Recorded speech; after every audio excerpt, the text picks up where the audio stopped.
उहाँ दुधै किप्ने डान्ने छ नानीको र आज सहयोगको रूपमा शारदाजीले केही रकम दिँदै हुनुहुन्छ।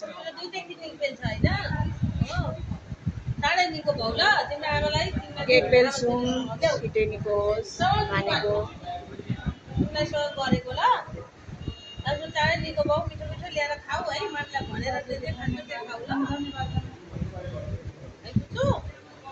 फेरि पनि हेल्प गर्छु तिम्रो आमाको नम्बर लिन्छु म ल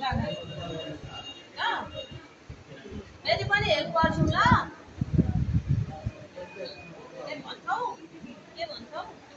मलाई के भन्दैनौ तिमीलाई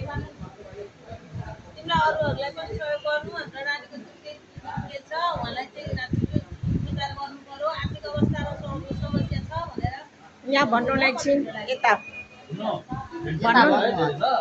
भन्नु न उहाँको बारेमा केही भन्नु न मलाई। दुईटै अन्जुजी उहाँको दुईटै यो के खराब छ होइन उहाँको लागि कति 15-16 लाख लाग्छ होइन अनि उहाँलाई चाहिँ सबैजनाले सहयोग गरिदिनु होला उहाँको चाहिँ अहिले के भन्छ कति महिनाले खर्च गर्दैन